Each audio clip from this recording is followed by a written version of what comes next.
yang sudah bersedia berkenan untuk hadir dalam acara diseminasi budaya positif oleh saya, calon guru penggerak angkatan 9 Dian Kasari.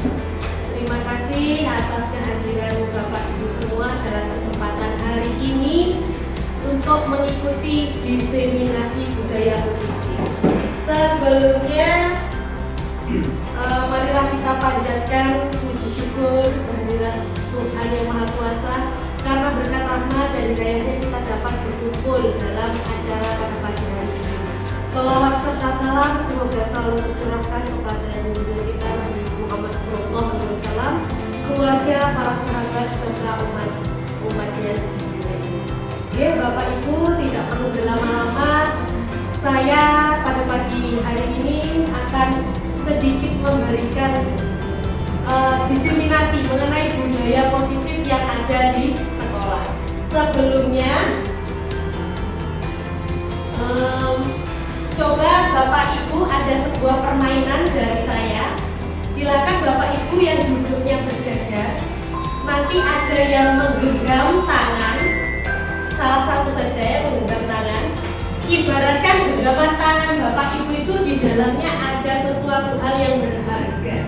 Kemudian Bapak Ibu yang di sampingnya berperan sebagai B yang meminta atau membuka Bapak Ibu yang menggenggam tangannya ini untuk membuka genggaman tangan tersebut. Boleh membuka dengan menggelitik, mencubit atau mencaci, meneriaki, merayu-rayu. Apakah Bapak Ibu yang tangannya tergenggam itu tadi mau melepaskan genggamannya apa enggak? Monggo, coba dicoba permainannya. Ini langsung dibuka Mbak Ayu lah. Dibuka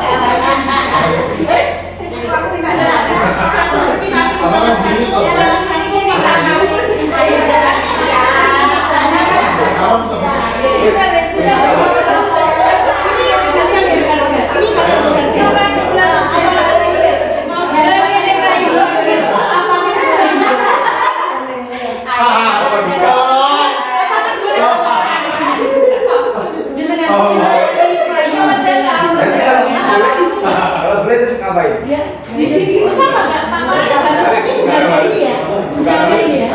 Menjaga karena hal yang berharga. Ini. Ya boleh diri.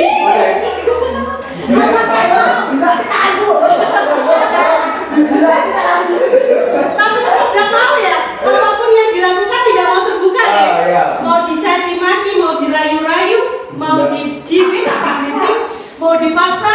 dibuka, dipaksa. Itu kan dirayu dibuka. Nggak mau ya.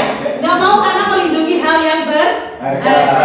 Nah, dari permainan ini sekarang saya mau memberikan pertanyaan pemantik. Pertanyaannya adalah setuju atau tidak setuju. Dari permainan tadi saya menghadirkan pertanyaan pemantik, setuju atau tidak setuju. Pertanyaan yang pertama, hukuman dapat mendisiplinkan anak. Setuju? Yang setuju boleh angkat tangan. Hukuman dapat mendisiplinkan anak. Ternyata sebagian besar setuju. Alasannya setuju? Tidak dihukum karena tidak Efek jerah. Ada efek jerah. Dengan adanya hukuman ada efek jerah. Dari Pak Fatur? Selaku itu edukasi tentu Bisa. Dari Bu Titi? sama. Karena hukuman memberikan efek jerah, edukasi. Hukuman tidak selalu fisik, tidak selalu fisik. Nah, ke pertanyaan berikutnya.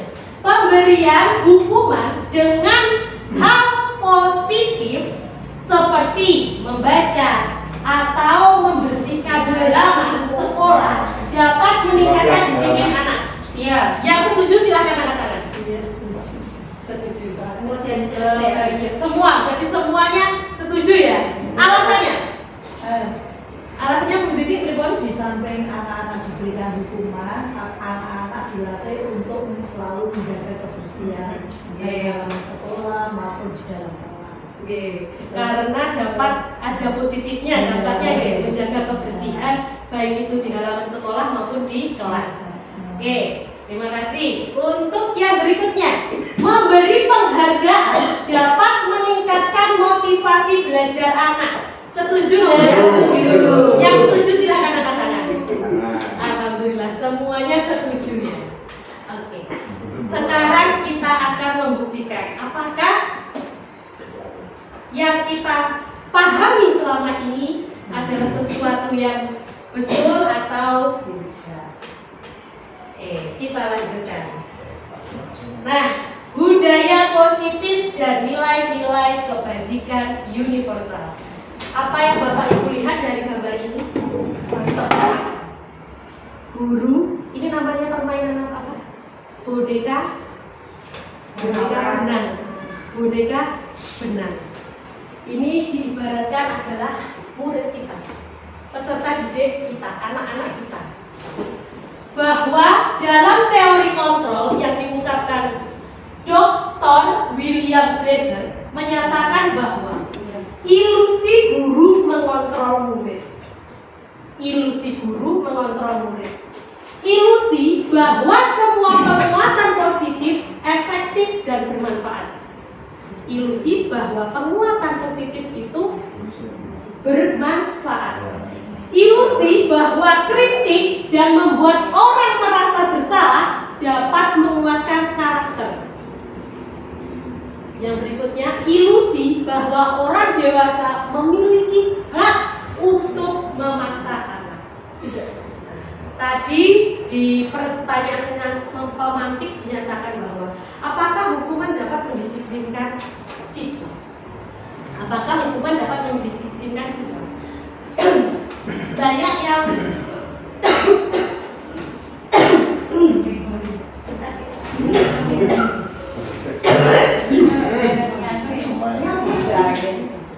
asyhadu. banyak di antara kita yang setuju bahwa hukuman itu dapat mendisiplinkan siswa. Tetapi pada kenyataannya siswa itu disiplin karena terpaksa. Awalnya saya seperti itu, menyatakan bahwa ketika ditanya waktu elaborasi dan juga eksplorasi konsep bahwa dengan keterpaksaan tersebut kita dapat menanamkan karakter, kita dapat mengubah. Namun setelah kita pelajari, ternyata itu semua hanyalah ilusi. Apakah ketika nanti anak-anak naik ke kelas berikutnya, ke sekolah berikutnya, kalau di sekolah tersebut tidak ada hukuman, kalau di sekolah tersebut tidak ada penghargaan, apakah anak tetap disiplin? Kan tadi katanya takut, anak-anak takut, terpaksa. Sekarang pertanyaannya, kalau di sekolah lanjutan tersebut tidak ada hukuman, tidak ada penghargaan,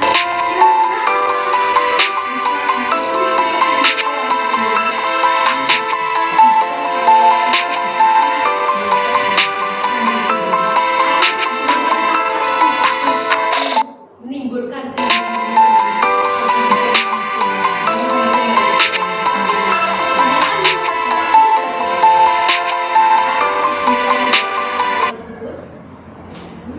Kalau menurut saya faktor lingkungan keluarga yang terutama. faktor lingkungan keluarga. Kan tetap semuanya itu bukan dari sebuah keterpaksaan, tetapi dari hati, dari diri sendiri, dan menumbuhkan kesadaran pada diri sendiri itu tidak bisa hanya dengan keterpaksaan, tidak bisa hanya dengan hukuman. Inilah yang disebut ilusi tadi, ya Bapak Ibu. Berikutnya, nah, disiplin positif dan nilai-nilai kebajikan universal. Bagaimana seseorang bisa merubah dari paradigma stimulus respon kepada pendekatan teori kontrol. Nah, di sini dinyatakan bila kita ingin membuat kemajuan perlahan sedikit-sedikit, ubahlah sikap atau perilaku Anda. Namun, bila kita ingin memperbaiki cara-cara utama kita, maka kita perlu mengubah kerangka acuan kita. Ubahlah bagaimana Anda melihat dunia. dunia. Bagaimana Anda berpikir tentang manusia? Ubahlah paradigma Anda, skema pemahaman dan penjelasan aspek-aspek tertentu tentang realitas. Nah, stimulus respon yang sebelumnya kita gunakan adalah stimulus respon, yaitu tentang yang pertama kebutuhan kita sama. Sedangkan pada teori kontrol, kebutuhan setiap manusia itu berbeda. Setiap anak melakukan pelanggaran atau melakukan kesalahan itu karena ada kebutuhan yang tidak dipenuhi dalam dirinya. Nah, pada teori stimulus respon dengan adanya hukuman itu kita menyamakan kebutuhan setiap anak. Padahal pada sejatinya kebutuhan setiap anak itu berbeda. Semua orang melihat hal yang sama, padahal setiap orang melihat hal yang berbeda. Kita sama-sama menghadap ke depan. Mohon maaf, Bu Laila menghadap ke depan, Bu Wirda menghadap ke depan. Apakah yang dipandang sama? Tidak sama. Padahal sama-sama di depannya, pandangan sudah berbeda. Kalau itu di stimulus respon, kalau kita menekankan penghargaan dan hukuman, itu kita sama saja dengan menyamakan pandangan. Nah, yang ketiga adalah kita mencoba mengubah orang agar berpandangan sama dengan kita. Dalam memberikan hukuman dan penghukuman, kita mengharapkan bahwa anak itu melakukan apa yang kita kehendaki. Ini pembuatan. Bahwa sebenarnya kalau dalam teori kontrol, semua perilaku memiliki tujuan. Bukan menyamakan pandangan, tetapi menyamakan tujuan. Dalam teori respon, orang lain bisa mengontrol saya, tetapi dalam teori kontrol, hanya Anda yang bisa mengontrol diri Anda sendiri. Sama seperti anak-anak, kita tidak bisa mengontrol diri anak. Seperti tadi, digenggam, diminta untuk dibuka, apakah dibuka? Meskipun dirayu, meskipun dibuka kan? Siapa yang bisa mengontrol? Diri kita sendiri, bukan orang lain. Tapi kalau kita mengadakan hukuman, seakan-akan kita memaksa orang lain, anak tersebut. Mungkin apa buatan? Berikutnya, saya bisa mengontrol orang lain. Jelas, kita tidak bisa mengontrol orang lain. Yang bisa mengontrol diri kita adalah diri kita sendiri. Kemudian, pemaksaan ada pada saat rujukan gagal. Pemaksaan ada pada saat rujukan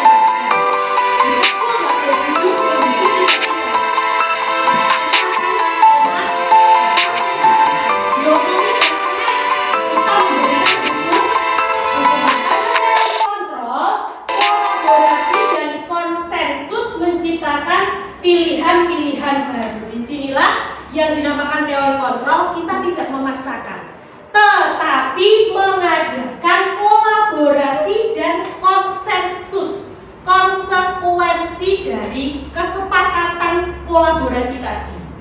Dan yang terakhir adalah model berpikir menang dan kalah. Itu tidak seharusnya dipakai, tapi yang dipakai adalah model berpikir win-win solution atau menang-menang.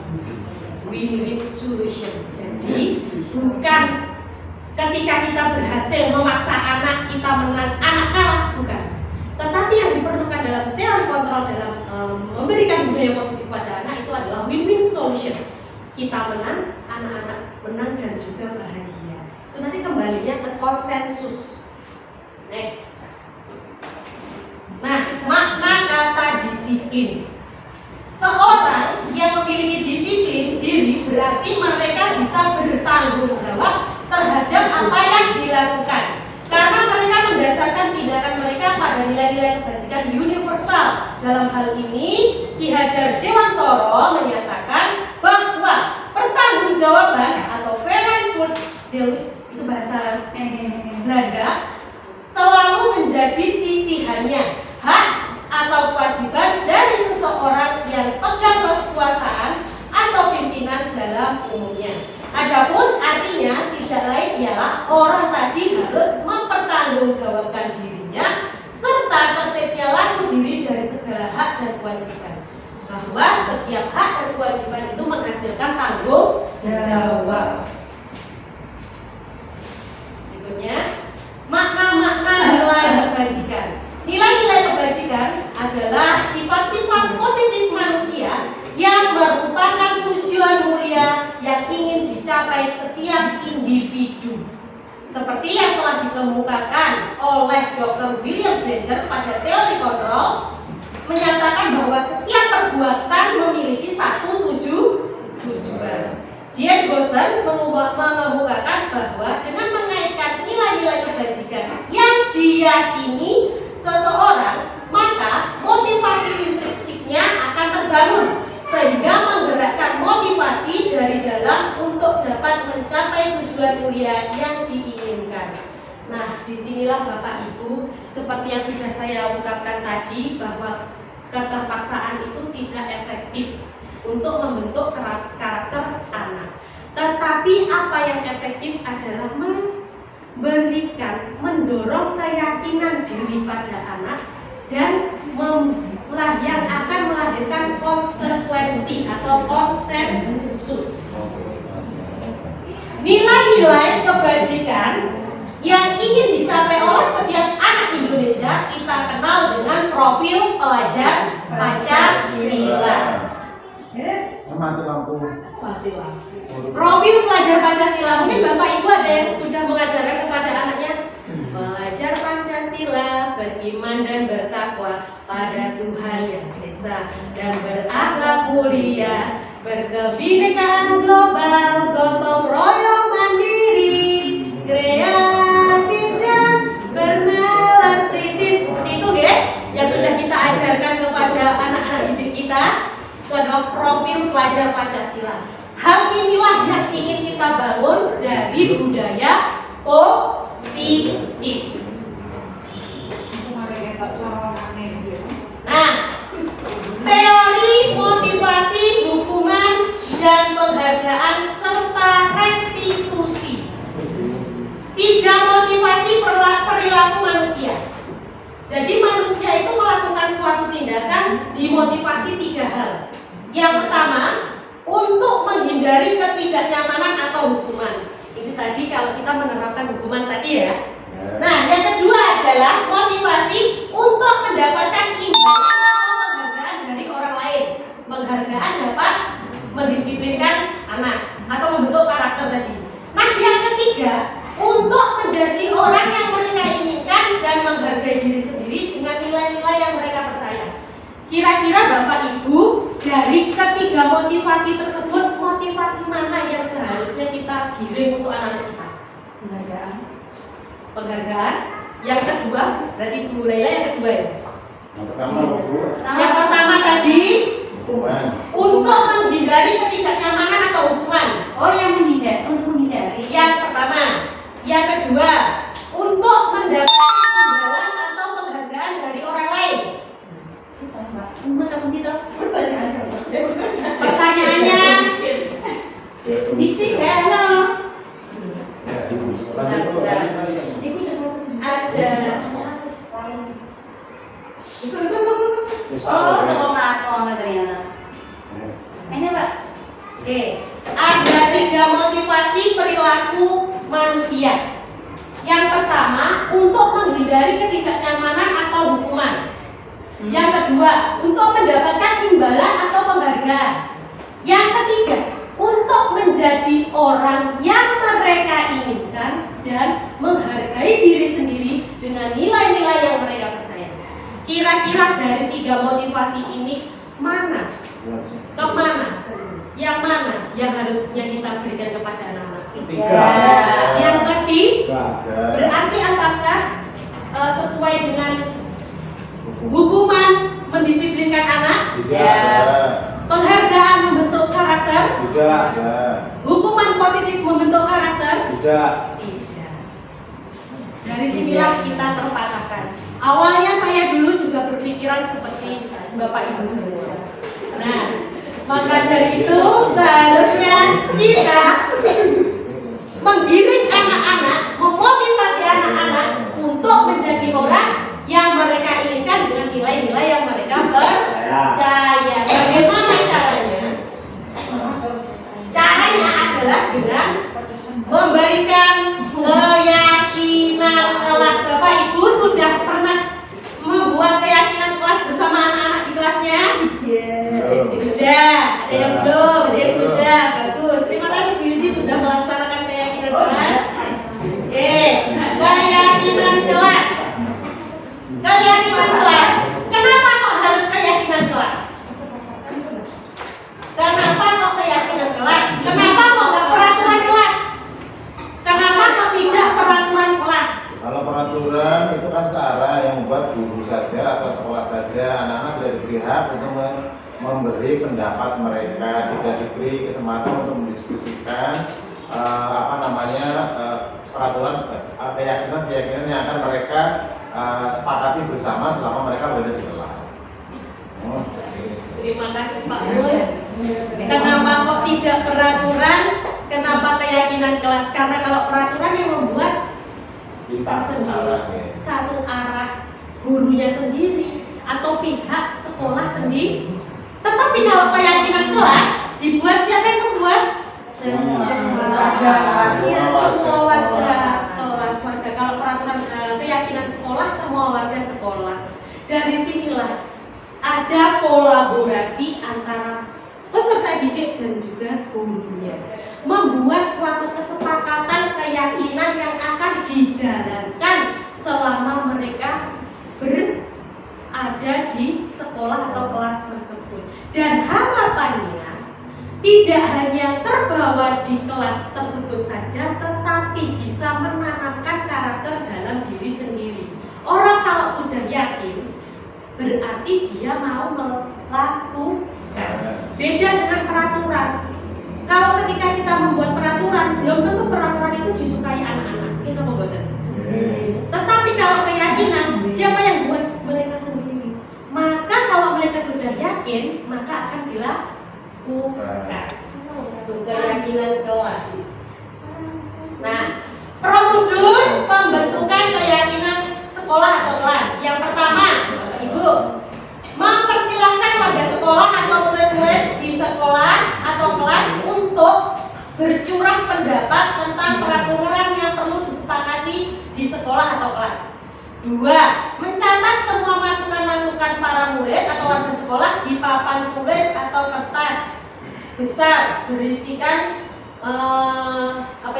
nanti akan saya kasih contohnya. Kemudian menyusun keyakinan kelas sesuai pembentukan keyakinan sekolah atau kelas dengan mengganti kalimat-kalimat dalam bentuk negatif menjadi kalimat positif. Kemudian yang terakhir adalah menempel poster hasil kesepakatan keyakinan kelas di dinding kelas. Nah, kemudian setelah itu mengubah peraturan kelas menjadi keyakinan kelas. Sebagai contoh, ini peraturan selalu kembalikan buku ke tempatnya. Ini kalau peraturan. Kalau keyakinan kelas diubah menjadi bagaimana Bapak Ibu? Peraturan kelas menjadi keyakinan kelas. Mengubah peraturan kelas menjadi keyakinan kelas. Kalau dalam peraturan kelas selalu kembalikan buku ke tempatnya. Itu peraturan. Kalau keyakinan kelas Meminjam, kembalikan. meminjam, kembalikan. Baik. Selalu kembalikan buku ke tempatnya. Poinnya dikembalikan. Kembalikan itu kata apa? Kalimat. Perintah. Kalau keyakinan mengembalikan buku setelah membaca ke tempat. Bukan kata ya, jadi kata kerja positif atau kalimat aktif, bukan kalimat perintah. Dilarang mengganggu orang lain. Mengganggu orang lain. Dilarang mengganggu orang lain. Dilarang itu kalimat negatif, diubah menjadi kalimat positif. Menjaga kondusivitas. Menjaga kerukunan. Seperti itu. Hadir di sekolah 15 menit sebelum pembelajaran dimulai. Gimana Bu? Hadir di sekolah 15 menit sebelum pembelajaran dimulai. Datang lebih awal, datang tepat waktu. Bisa. Dilarang melakukan kekerasan. Kalau keyakinan kelas jadi kalimat yang positif. Dilarang melakukan kekerasan. Berbuat baiklah ke teman. Saling. Ya, Saling Ya, menyayangi. saling menyayangi.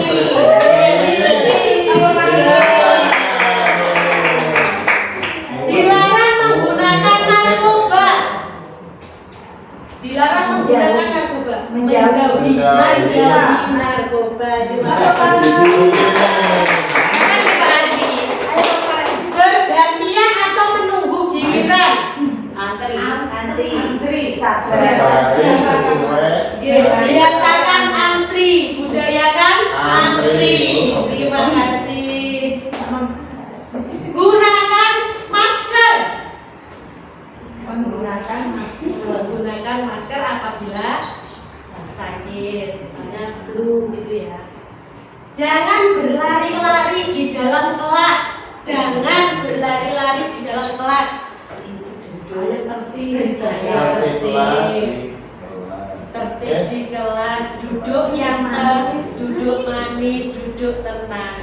Beda ya Bapak Ibu ya. Tadi ya peraturan kelas bentuknya perintah.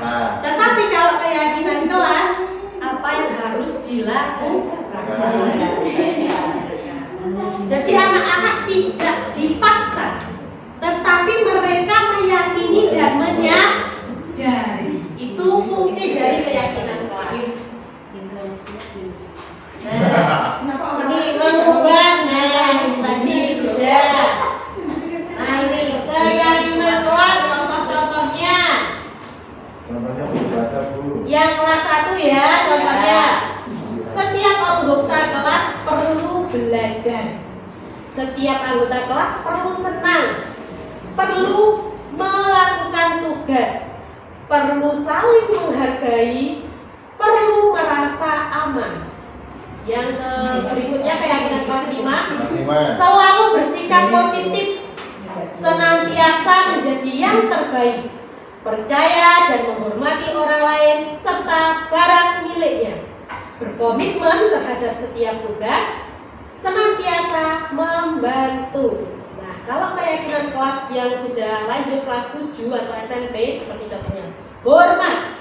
Kami meyakini bahwa sangat penting untuk menghormati semua orang dan barang milik orang lain. Bekerja. Kami meyakini bahwa sangat penting untuk mengerjakan segala pekerjaan atau mengikuti kegiatan yang telah ditugaskan, diterima dan dimiliki. Kami meyakini bahwa sangat penting untuk merasa diterima pada suatu kelompok dan saling peduli satu dengan yang lain. Ini adalah contoh-contoh keyakinan kelas. Nah, aksi nyata saya pada pembentukan keyakinan kelas 6 nanti akan saya share di grup tentang gimana sih caranya. Mungkin sedikit-sedikit Bapak Ibu nggih, saya beri sedikit contohnya. Keyakinan kelas.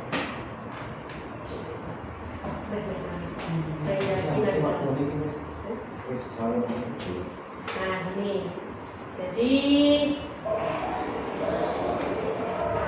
pertama kita bersama-sama, ini papannya. Ini papannya. Kita anak-anak yang buat, tadi anak-anak yang buat, bukan saya yang buat, tetapi anak-anak. Anak-anak yang menulis, anak-anak yang membuat, kemudian ditempel, diyakini sendiri. Nah, ini kemudian kalau sudah selesai, ini selama 2 hari Bapak Ibu ya. Nah, ini yang berikutnya. Nah, ini setelah jadi, ini keyakinan kelas 6A yang sudah jadi. Setelah jadi menulis. Ini yang ini menulis kejujuran.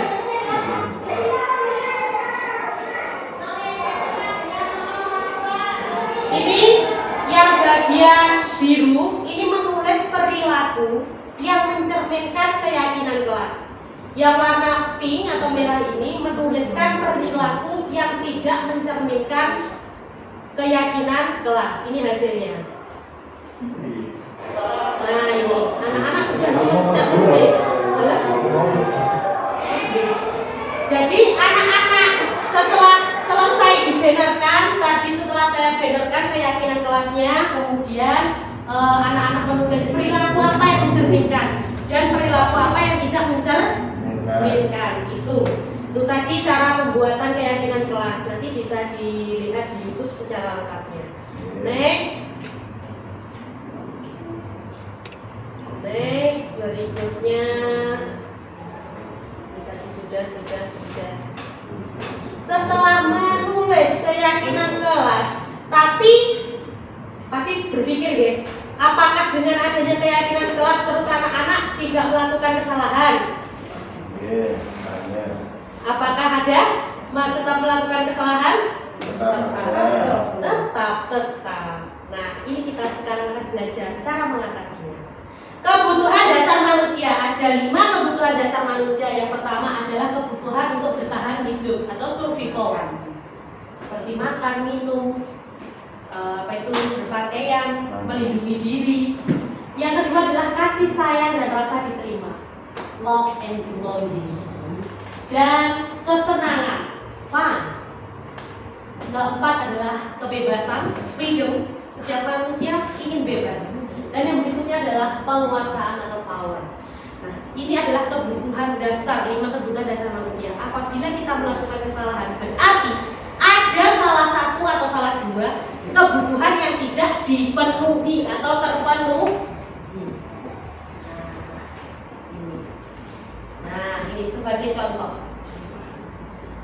Iva, ini ada pertanyaan reflektif. Iva kurang menguasai pelajaran matematika, sehingga pada saat pelajaran tersebut berlangsung, dia lebih banyak terdiam diri atau menggambar di buku pelajarannya. Pada saat guru matematikanya Pak Seno menanyakan pertanyaan, Iva menjawab gugup dan tak sengaja menjatuhkan tasnya dari kursi, serta tiba-tiba menjadi gagap pada saat berupaya menjawab. Seluruh kelas pun tertawa melihat perilaku Iva yang bicara tergagap dan terkejut. Pak Seno pada saat itu memberikan teman-teman Iva, membiarkan teman-teman Iva menertawakan Iva, dan malah membuat Iva malu luar biasa. Iva malah Pak Seno meminta Iva untuk maju ke depan kelas dan berdiri di depan kelas sambil menunjuk hidungnya karena tidak bisa menjawab pertanyaan Pak Seno. Kelas makin gaduh dan anak-anak pun tertawa melihat Iva di depan kelas memegang ujung hidungnya. Apakah Bapak Ibu setuju dengan tindakan Pak Seno terhadap Iva? Tidak. Apakah setuju Bapak Ibu? Iva tidak fokus pembelajaran. Kemudian sama Pak Seno ditunjuk tidak bisa jawab, malah tergagap, tasnya jatuh, ditertawakan sekelas jadi malu. Bahkan tidak sampai hanya itu, Pak Seno menghukum Iva di depan kelas berdiri sambil memegang hidungnya. Apakah Bapak Ibu setuju dengan apa yang dilakukan Pak Seno? Iya. Iya. Nah, kenapa kok tidak setuju? Membuli. Termasuk bullying ya, termasuk bullying. Itu termasuk memberikan hukuman. Nah, ini bukan konsekuensi, tetapi adalah hukuman. Posisi kontrol restitusi. Sekarang kita harus mengenal posisi kontrol kita sebagai guru. Yang pertama adalah sebagai penghukum. Yang kedua adalah pembuat merasa bersalah. Tim teman, pemantau, dan manajer. Penghukum. Yang dilakukan Pak Seno tadi berarti sebagai penghukum. Ayo kamu duduk, berdiri di depan kelas, angkat kakimu. Silahkan membersihkan toilet sebagai penghukum. Sebagai pembuat rasa bersalah, contohnya bagaimana? Hei, Iva, kamu kok nggak kasihan toh sama Pak Bu Guru? Bu Guru sudah capek-capek menerangkan, kamu kok tetap seperti itu, tidak mau mendengarkan, asik main sendiri. Itu adalah contoh guru, posisi kontrol guru sebagai pembuat rasa bersalah. Sebagai teman, contohnya bagaimana Bapak Ibu? Ayolah Iva, kita belajar bersama yang tertib, jangan hanya bermain saja. Ayo dengarkan Bu Guru, ini Bu Guru menerangkan. Itu sebagai teman. Kemudian sebagai pemantau. Sebagai pemantau hanya mengingatkan. Ayo Iva, didengarkan Bu Guru ya. Nanti kalau kamu nggak mendengarkan nggak bisa loh. Itu sebagai pemantau dan sebagai manajer. Sebagai manajer ini adalah tindakan di mana tidak hanya menghukum, tidak hanya memberikan rasa bersalah ataupun sebagai teman ataupun memantau, tetapi memberikan solusi. Kenapa anak ini melakukan kesalahan ini? Kenapa? Pasti ada kebutuhannya yang tidak terpenuhi. Kita manajerial, oh anak ini melakukan ini karena ini karena ini. Nah inilah yang nanti akan kita pelajari tentang segitiga restitusi, hukuman, konsekuensi, dan restitusi. Kalau hukuman itu bersifat tidak terencana atau tiba-tiba, bersifat memaksa. Kalau konsekuensi ada kesepakatannya. Nah yang terakhir adalah restitusi. Proses menciptakan kondisi bagi murid untuk memperbaiki kesalahan mereka sehingga mereka bisa kembali pada kelompok mereka dengan karakter yang lebih baik atau lebih kuat. Inilah yang disebut dengan restitusi. Dalam restitusi itu ada yang namanya segitiga restitusi, yaitu suatu proses dialog yang dijalankan oleh guru atau orang tua agar dapat menghasilkan murid yang mandiri dan bertanggung jawab. Nah, dalam segitiga restitusi ada 3 langkahnya. Yang pertama adalah menstabilkan identitas atau stabilize the identity. Kemudian dalam teori kontrolnya itu contohnya seperti ini. Kita semua akan melakukan hal yang terbaik yang bisa kita lakukan. Kita semua manusia bisa melakukan kesalahan. Melindungi diri itu juga penting. Itu contoh kata-kata dari menstabilkan identitas. Kemudian langkah yang kedua adalah validasi tindakan yang salah, validate the misbehavior. Contohnya, semua perilaku memiliki alasan. Misalnya ada si A memukul si B. Oke, si A, kita dudukkan si A. Si A, kamu mukul si B. Iya. Oke, semua orang pernah melakukan kesalahan. Stabilitas kan? Validasikan identitas. Oke, kemudian ada ini ya, validasi tindakan salah. Semua perilaku itu punya alasan. Kenapa kamu kok memukul si B? Sana saya marah kok, bla bla bla bla, pasti jawabannya begitu deh. Itu yang namanya, kamu yakin, kamu tahu kan itu perbuatan salah? Iya. Itu namanya adalah validasi tindakan salah. Dan yang ketiga adalah menanyakan keyakinan. Kita tadi sudah membuat keyakinan kelas. Apakah tindakanmu itu sesuai dengan keyakinan kelas yang telah kita buat atau sepakati?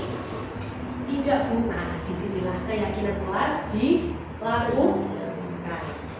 Jadi ada 3 langkahnya deh. Nah, seperti ini. Ada 3, seperti yang sudah saya katakan tadi. Nah, ini pertanyaan-pertanyaannya. Pertanyaannya, saya kecewa sekali dengan kamu, membuat orang merasa bersalah. Oh, ini yang tadi, apa itu namanya, teori kontrolnya. Contoh kalimat ketika kita sebagai teori kontrol. Nah, pada manajerial itu kita menanyakan bagaimana menyelesaikan suatu tindakan kesalahan yang telah dilakukan oleh anak tersebut. Sebagai contoh ini adalah segitiga restitusi yang telah saya buat. Saya telah melakukan 2 kasus terhadap 2 kasus.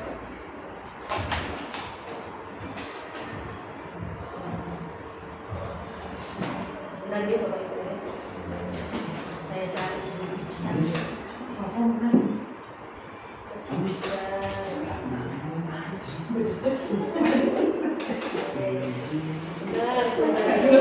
nah ini.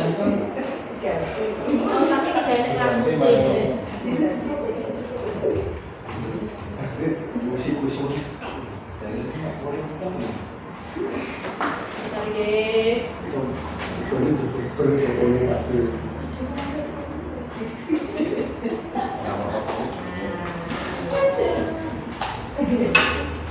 absen Kak Swani.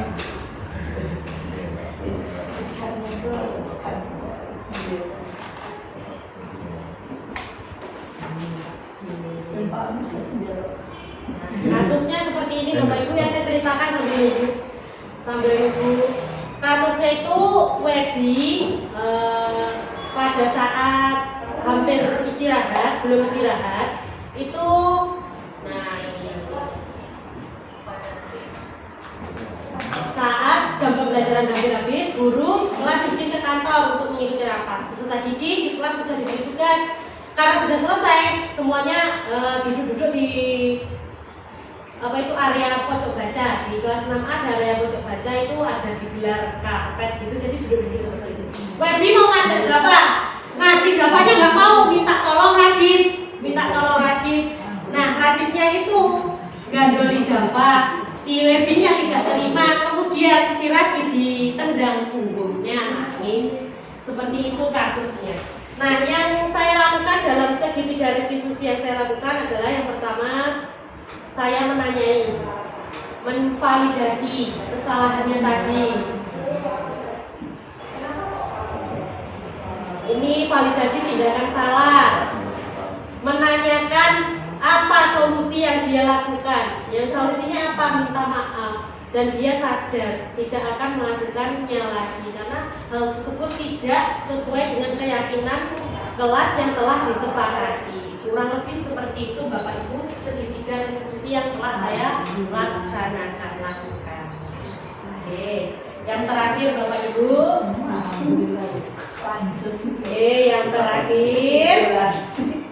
Yang terakhir. Tinggal terakhir Bapak Ibu.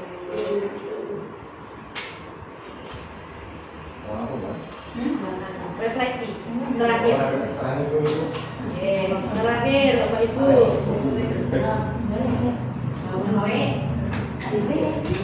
Nah, ini segitiga restitusinya yang saya share. Refleksinya, monggo Bapak Ibu dijawab. Hal baru apa yang mengubah paradigma saya yang saya dapatkan dalam pembelajaran hari ini? Apa dalam diskusi? Monggo Pak. Hal baru apa yang mengubah paradigma saya dapatkan? Ya, tadi dijelaskan oleh Bu Dia selaku CGP dari sisi sekolah kita bahwa hukuman itu tidak mendisiplinkan murid gitu ya, karena di dalam hukuman itu ada unsur menyakitkan bagi yang dihukum. Sedangkan paradigmanya berubah menjadi jangan menggunakan hukuman, tapi setidaknya Bapak Ibu guru itu membuat keyakinan kelas terlebih dahulu di kelas supaya apa yang dikerjakan anak itu sudah sesuai kesepakatan sebelumnya. Terima kasih. Terima kasih Pak Mus. Mungkin ada tambahan? Pak Fatur? Boleh. Iya, monggo Pak. Hal baru apa yang mengubah paradigma saya yang saya dapatkan dari penjelasan dari narasumber itu dia bahwasanya hukuman itu tidak baik untuk karakter siswa karena apa, dari hukuman tersebut itu akan memberikan tekanan kepada anak. Nah, bisa jadi itu akan menjatuhkan mental sehingga akan menjadi bullying atau perundungan kepada teman-temannya yang diajarkan oleh gurunya. Jadi untuk memberikan hal terbaik untuk anak demi masa depan generasi bangsa, kita harus memberikannya dengan penuh keyakinan. Kita tidak boleh memberikan batasan kepada anak, tetapi kita membukakan pintu untuk anak-anak ke jenjang yang lebih bebas. Terima kasih. Terima kasih. Untuk pertanyaan reflektif yang kedua, perasaan apa yang muncul selama mengikuti sesi ini, khususnya mengenai makna disiplin dan motivasi intrinsik? Mungkin Bu Yusi? Bahagia, senang. Aku juga gitu. Perasaan apa yang muncul selama mengikuti sesi ini, khususnya mengenai makna disiplin dan motivasi intrinsik?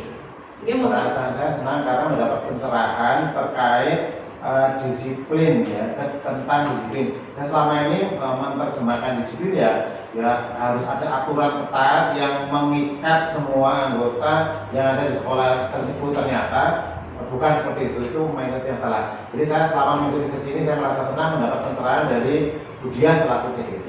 Terima kasih Pak Gus. Tepuk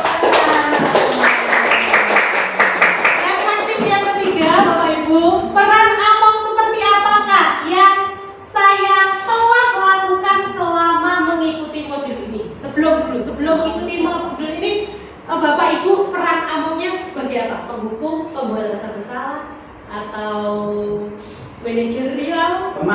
Teman, sebagai teman Pak Arif ya. Posisi kontrolnya sebagai teman. Oke. Saya sempat mencoba sebelum kenal istilah-istilah Merdeka Belajar, saya pernah menjadi penghukum begitu ya. Ternyata anak-anak menjadi takut ke saya, terus image saya di mata anak-anak juga jelek. Yang selanjutnya saya menjadi teman, akan tapi mungkin karena terlalu jadi teman, akhirnya mereka itu malah melonjak gitu dia. Sehingga saya batasi lagi, saya tingkatkan lagi menjadi sekarang belajar menjadi manajer, memberi solusi bagi anak-anak ketika sudah membuat keyakinan kelak. Oke, terima kasih Pak Mus. Pak Arif. Kalau teman gini Bu, kalau saya sebagai teman, kenapa? Karena posisi saya dulu pernah jadi murid, jadi sekarang jadi guru. Kalau kita sebagai teman, kita membatasi saya sebagai guru dan siswa sebagai murid. Kalau saya kan bahasanya gini, kalau kita menjadi teman, kita berjalan bersama, iringnya kan gini, pertanyaan Pak, kalau kesannya jadi kita mengerti, oh Pak ini saya dibully ini, Pak saya dibenci ini, mendapat informasi dari siswa. Kalau pembatasan kalau sebagai saya menjadi teman, tidak ada yang melunjak ke saya Bu. Karena ketika saya disiplin itu disiplin, ketika saya harus jadi teman, jadi teman. Jadi saya harus jadi kakak, harus jadi kakak gitu Bu. Oke, terima kasih Pak Arif.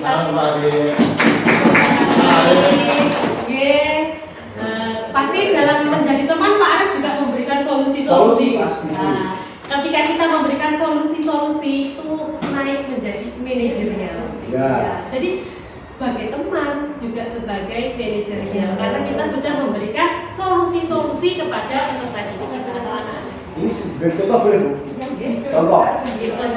Contoh saya gini Bu. Dulu di 4B kita ada satu nama, sekarang dari 5B. Kemarin gini, mulai kelas 3 itu pendidikan guru-guru yang lain itu menjas itu nakal Bu. Anak-anak itu sebenarnya bukan nakal, kalau menurut saya, ingat saya ya, bukan nakal. Karena ada kebutuhan yang belum dipenuhi tadi. Dari itu, bimbingan sekarang kemarin alhamdulillah dia lolos ke gerak jalan ke kabupaten.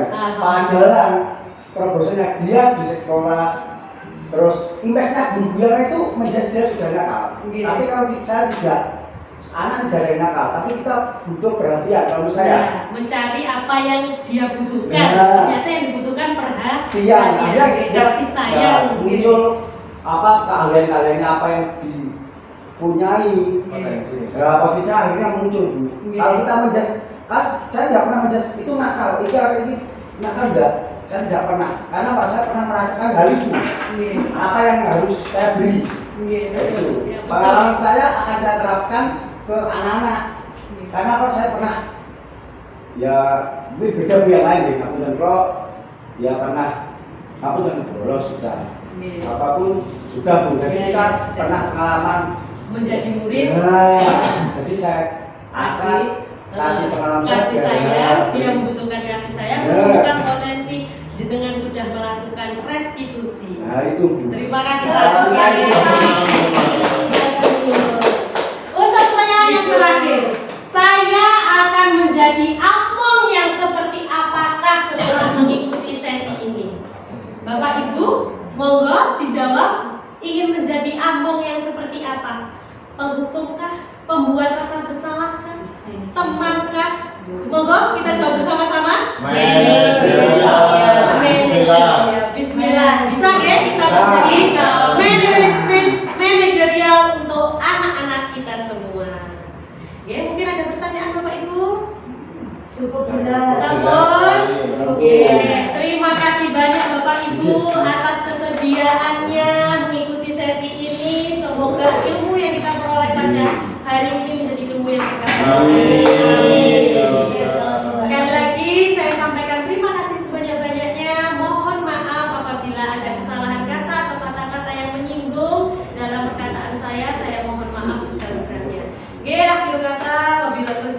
Wabillahi taufiq wal hidayah. Wassalamualaikum warahmatullahi wabarakatuh. Waalaikumsalam warahmatullahi wabarakatuh.